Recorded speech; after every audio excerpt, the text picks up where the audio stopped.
Hello, loves. Welcome to another episode of the Body Love Binge. So, I'm sure you know the title already, How to Feel the Fear and Do It Anyway.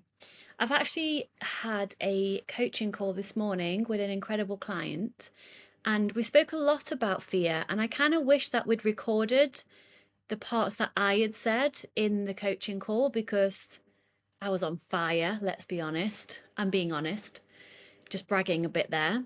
So hopefully I can recall back what I said and share it with you. So where do I even start? I have got a step-by-step process for you as well, but I'll read that in a moment because I just want to wing it and just free rein at the moment. How to feel the fear and do it anyway. The thing is, with fear, if you ask yourself what you are afraid of, so it could be you're afraid of weight gain, it could be you're afraid of eating chocolate, it could be you're afraid of losing control, it could be you're afraid of not being perfect, etc., etc. Then ask yourself, okay, I'm afraid of this thing, fill in the blank, but what am I afraid of if that thing happened? So let's say fear of weight gain. You're afraid of the fear of weight gain. So then finish this sentence. If I gain weight, then fill in the blank. And this means fill in the blank. And this means fill in the blank. Can you see where I'm going with this? I want you to get to the absolute root core of the fear of what the fear is. And I would say 100% of the time, 100% of the time, the fear of the fear is that you are afraid that you will not be able to cope or you will not be able to handle it. But that's not true because you can handle it, whatever it is for you. You can cope even if it's uncomfortable. Because up until this point, you have a 100% success rate of survival, right? You have. When fear pops its ugly head, although I say pops its ugly head, fear is trying to protect you. That's all it's trying to do. It's just trying to protect you. Rears its ugly head, not pops its ugly head. That was a bit of a random thing to say, but you know what I mean. Fear is actually trying to protect you. But when fear does come around, it feels so much worse than actually doing the thing with consistency. So, what I mean by that is, let's say you're afraid of weight gain. In order to get over your fear of weight gain, you need to face the fear by acting as if you are not afraid of weight gain. And the only way I really overcame my fear of weight gain was by actually gaining weight. Now, I didn't gain weight on purpose. I gained weight in recovery. And I could talk about the fear of weight gain. I could read about the fear of weight gain. I could journal about the fear of weight gain and what that meant to me and dig deep as to like, okay, if I gain weight, then what would it mean about me? And then what does that mean? Excuse me. And to me, it was a fear of not being seen as desirable, not being seen as powerful with my shit together, and basically a fear of being rejected and not good enough and not being loved, which is what most people's fears come down to. And then I thought that I wouldn't be able to handle that feeling of being rejected and not being loved. Now, where was I going with this? Yeah, so in order to overcome my fear of weight gain, I had to, and I didn't do it on purpose, like I said, it just happened in recovery. I had to gain weight because you can't truly overcome a fear of something unless you face the fear. So if you're afraid of spiders, and you want to overcome your fear of spiders, you can't overcome your fear of spiders by talking about it or by reading about it or by watching other people overcome their fear of spiders. You have to face the spiders.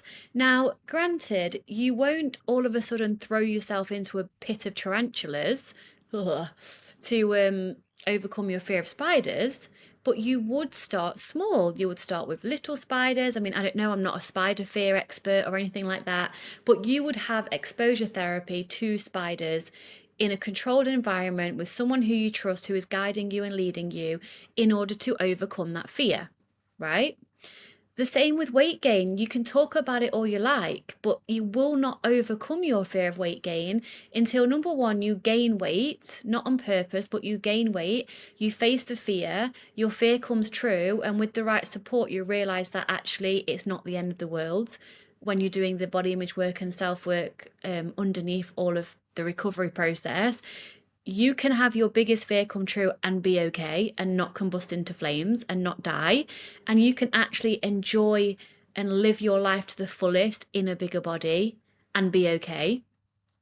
So if you don't gain weight in recovery, the only way to face your fear of weight gain is by continuously acting as if you're not afraid of weight gain. This is the same whether you gain weight or not, but not everyone gains weight in recovery. It depends where they're at. If they're stuck in severe restriction, then of course you will gain weight. If you're on the restrict binge or restrict binge purge cycle, you may or may not gain weight. It depends, but in order to overcome the fear of weight gain, you need to face the fear. Now, I didn't want to make this only about weight gain. I'm just like fanning around with my slipper, which is, if you can see me looking down, that's what I'm doing. And at the same time as I'm looking down, I can smell on my jumper my new perfume. You want to know what my new perfume is? Baby Sick. Yep, that's my new perfume these days. Anyway, I digress. I don't want to make this only about the fear of weight gain. I want to make it about fear in general. Fear can't actually hurt you. It feels like it can hurt you. It definitely feels real, but it's not real. It's just an illusion. Fear is different to danger. Danger's obviously very real. You need to be very cautious if you're going to put yourself in a dangerous situation. But fear, especially around food, around weight gain, around losing control, is all in the mind and the emotional system and your nervous system. But it's not actually real. So there's an acronym that I learned a while back, and that is using the words that spell fear, and that is a false experience appearing real. And the fear of something is always worse than the thing itself. So you can tell I'm not reading anything, so I'm going kind of bitting and bobbing all over the place. But in terms of feeling the fear and doing it anyway, before we go into the steps of how to do that, I want to just share how your brain works. So your brain is wired for survival, right? Your brain wants to keep you alive. That's its number one goal, especially the strongest part of your brain, the brainstem. Some call it the reptilian brain. That's strongest when you're in the fight, flight, or fear response. Now, most of you with an eating disorder live in the fight, flight, or fear response. So change can feel so impossible, meaning it can feel so impossible to eat earlier in the day when you're used to restricting for as long as possible. It can feel impossible to just give in to your extreme hunger or to your cravings and just eat unrestrictedly because of this thing called fear, right? But your brain this is how your brain processes things. If your brain could speak separately to you, that's a funny way of looking at it, your brain would say, right, what we did yesterday kept us alive. We didn't die. So therefore, we need to repeat what we've done yesterday in order to stay alive today. Just in case we do something differently and then we die, we may as well keep doing the same thing that we did yesterday and the day before and the day before, because at least that's proof that we're still alive. It was surviving. So if yesterday you had an eating disorder and the day before and the day before and the day before, your brain will do everything it can in its power to keep you doing the same as what you've done the day before, because you've not died. Because the brain hates uncertainty. The brain would rather stay in the familiar hell instead of stepping into the unfamiliar heaven. That's setting a question to you. Are you willing to leave the familiar hell to step into the unfamiliar heaven? The brain won't want you to do that. But the good news is you, my love, are not your brain. You have a brain. You have a brain that's wired a certain way. You have a brain that gives you automatic thoughts and generates feelings in your body because of the thoughts and because of your past conditioning and because of how you've been living. And they feel very real and very true. But you are not your brain. You are your mind or consciousness or God's self or whatever you want to call it. You are not your brain. So you, and I say you, and I don't mean your brain, I mean you, the essence of who you are, you get to decide how to rewire your brain. Now, when you do that, when you decide, you know what, enough is enough. I am going to heal from my eating disorder. I am going to repair my negative body image. I am going to show myself and other people that I love who I am, because action's really important. Your brain is going to have a massive fucking tantrum. It's going to throw you shame. It's going to throw you guilt and fear and embarrassment and all the things. It's going to use those emotions as tools, and you feel these in your body. So it's generated in the brain and you feel them in your body. It's going to generate these tools to try to stop you from changing, because it literally would rather keep you stuck in a quote unquote safe, familiar experience than risk an unfamiliar, better experience for you. That's how people that stay in abusive relationships stay. That's why they stay there. I mean, those of you that don't know my story, I was in a very abusive relationship for 6 years. And halfway through, I left that relationship and then I went back. Why? Because my familiar hell was at least familiar. So at least if I was being abused every day, or not every day, almost every day, some way or another, at least I knew that that was going to happen and I was still alive, sometimes only just, but still. It was really hard for me to choose to leave, because then what? Like, change and the unknown is really scary to the brain.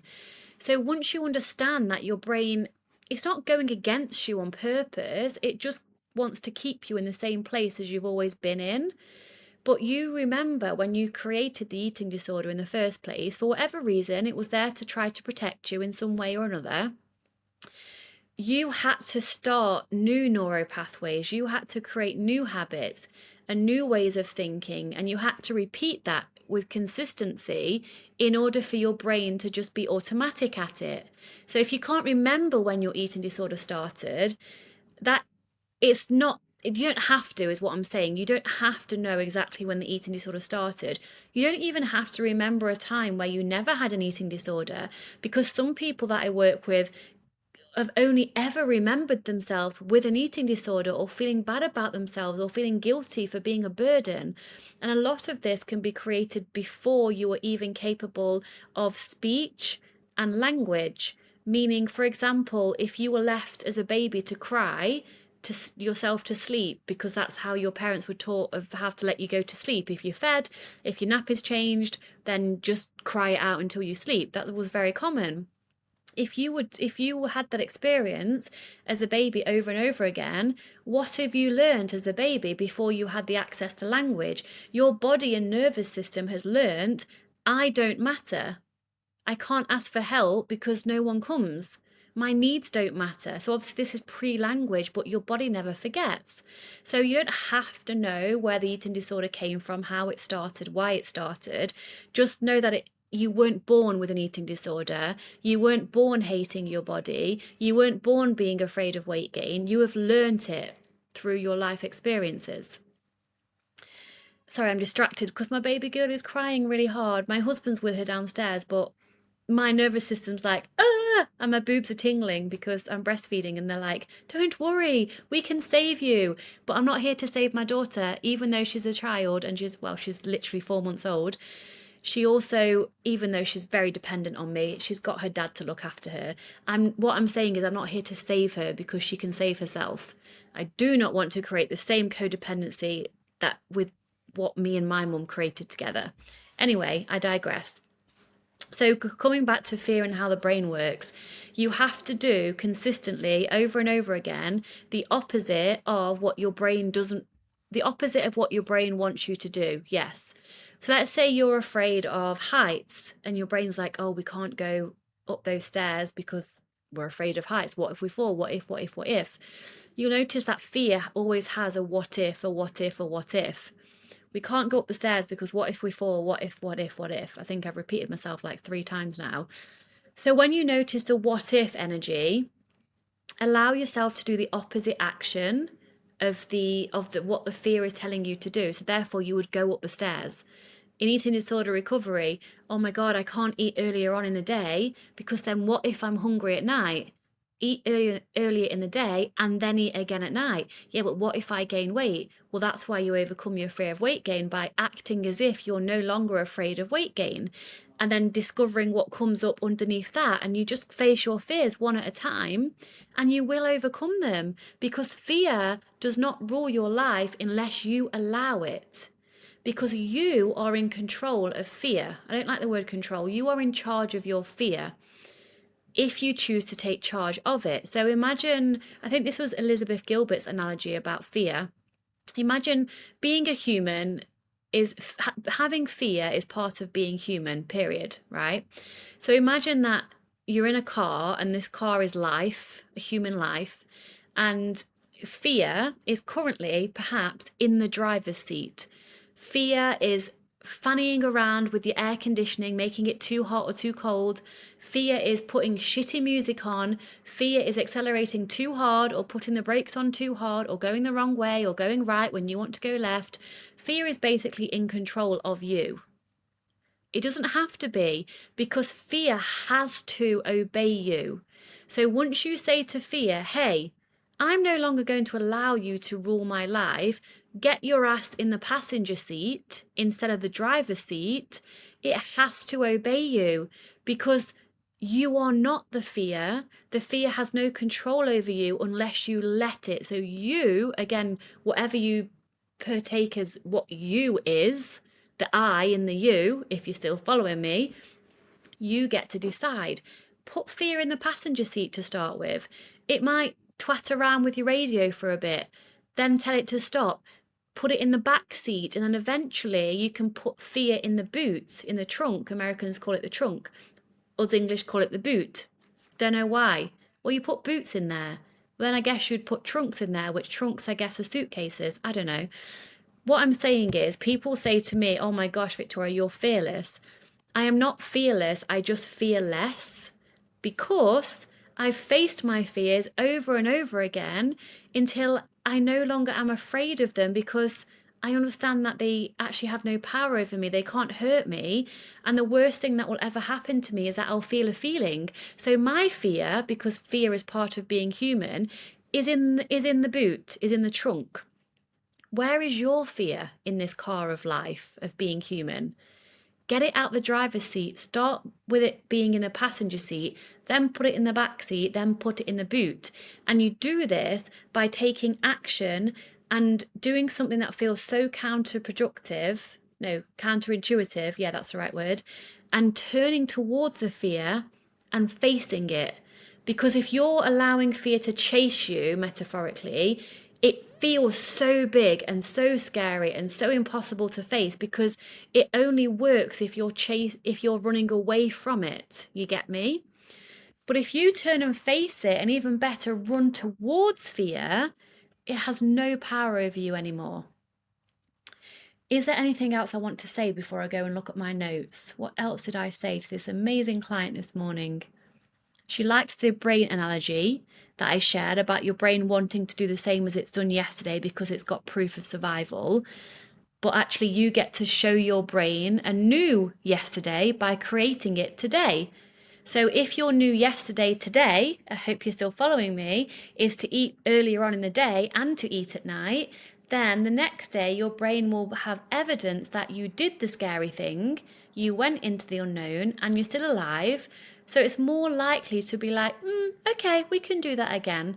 You need to do it probably only 10 times with consistency in order for it to be a lot easier to just do it again and again and again. And then eventually it becomes your new normal.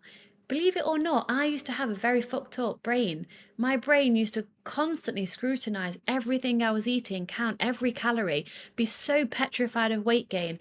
What if people judge me? What if I'm not enough? What if I'm over full? What if I feel bloated? What if I can't poo in the morning? Because that'll ruin my day. What if? Do you know what? The only way to get over your fear is to face it with fierce courage and a shitload of compassion.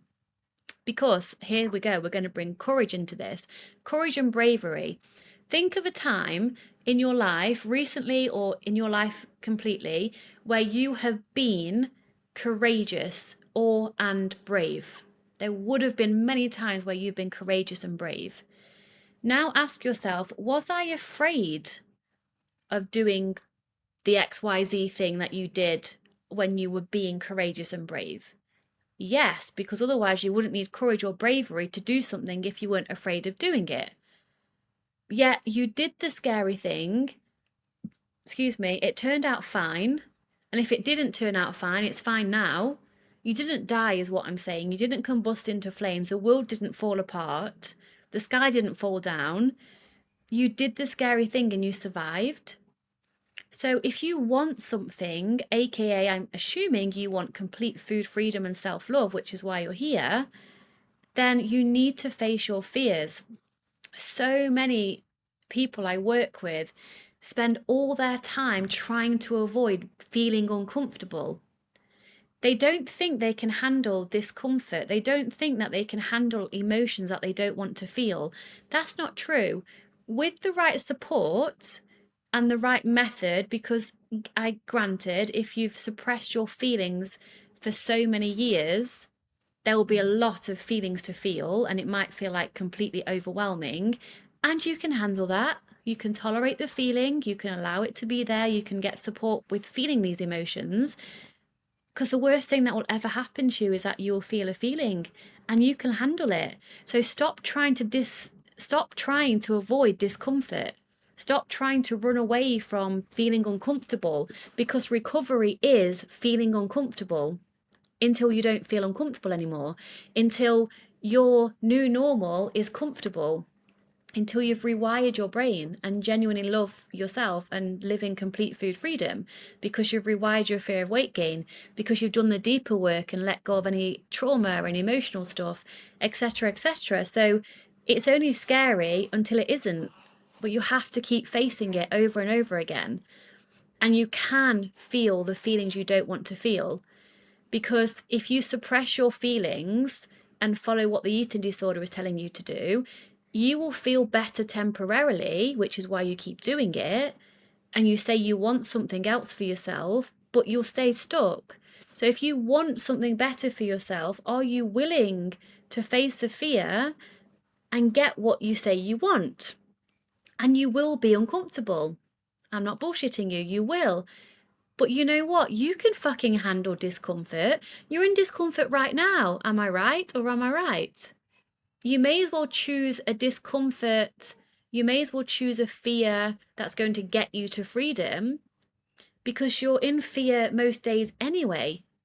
Even if it's a fear of something in the future, fear of impending weight gain, fear of not being able to keep restricting, you're in fear anyway every day. You may as well be in fear, face the fear, and actually get freedom at the end of it.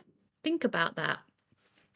So let me have a look at my notes to see if there's anything that I want to share with you here.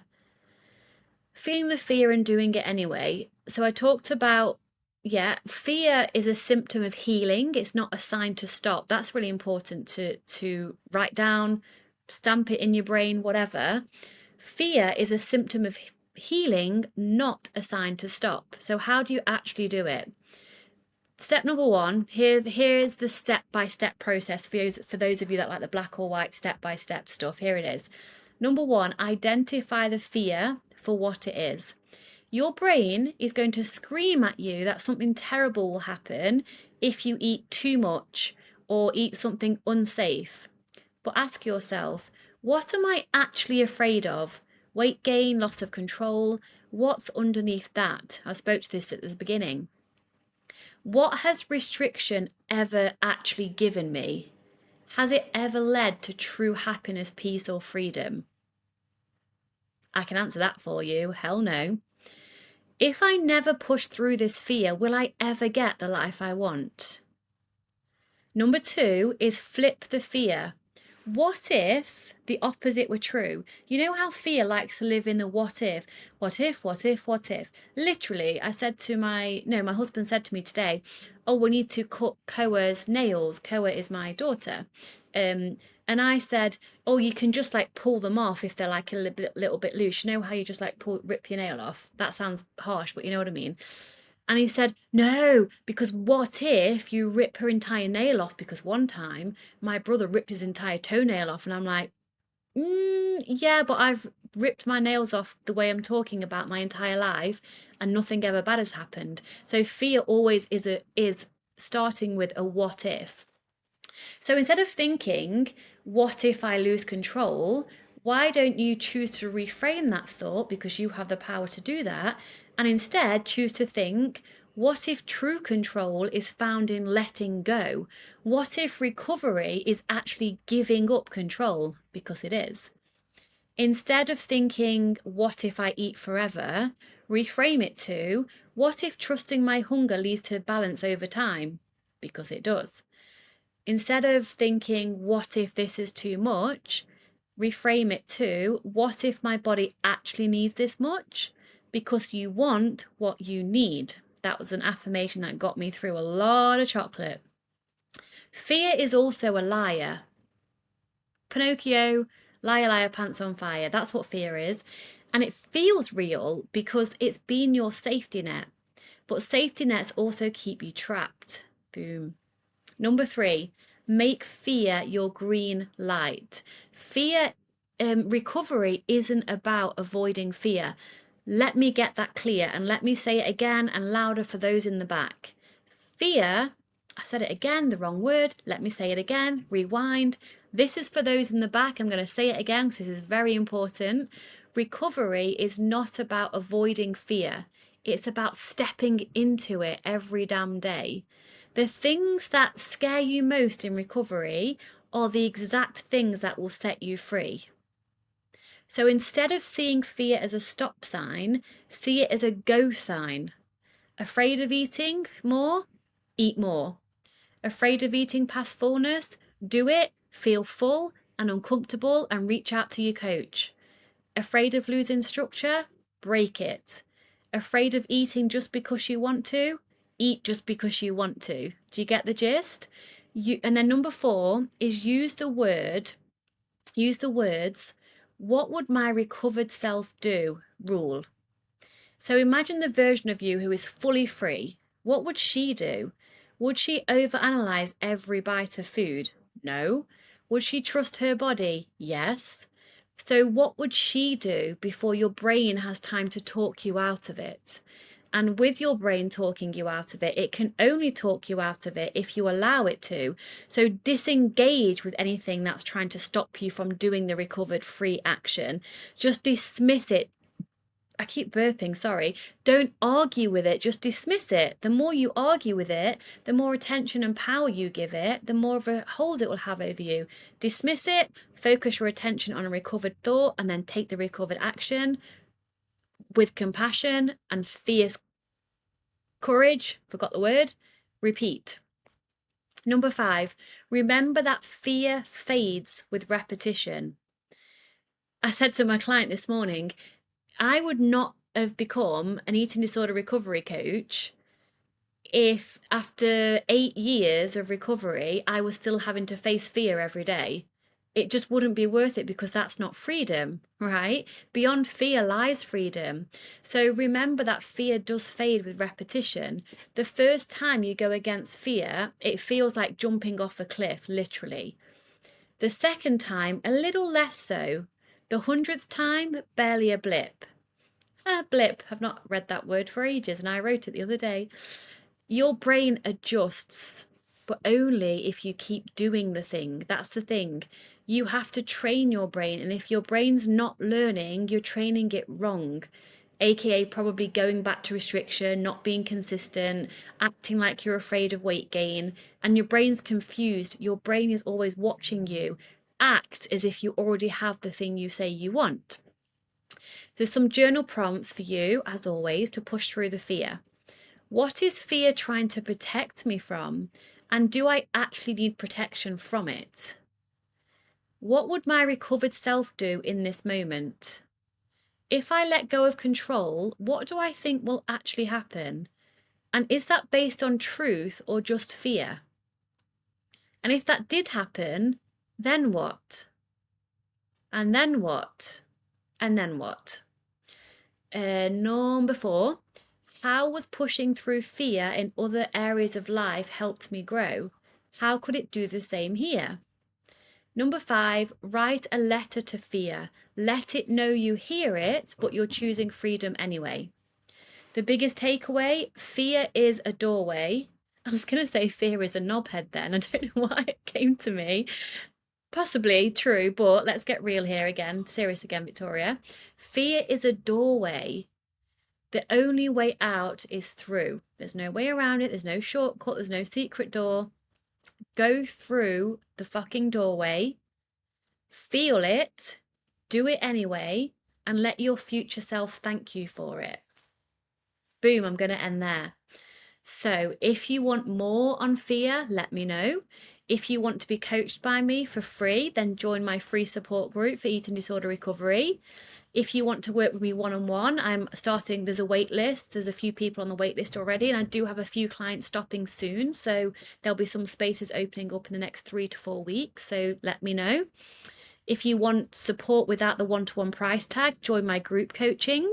I've actually increased it to 2 calls per month, not just 1. So extra value. The Body Love Binge program you have access to for an entire year as well as having a year access to the group. So that's 24 coaching calls. Yeah, 12 times 2 is 24, right? Yeah. That's 12 months in a year. Access to all my programs, access to me in there weekly, answering your direct questions. Yeah, so much love in there, so much growth, and I'm here to support you. So as always, if you haven't already, please rate my podcast 5 stars, and I would love a review. I would be so grateful. And if you're watching this on YouTube, do the whole thumbs up and subscribe things. Share this with someone who you think it will be beneficial to hear. Tag me on Instagram. Loving you all so much. Thank you for joining me, and I will see you next week. Bye bye.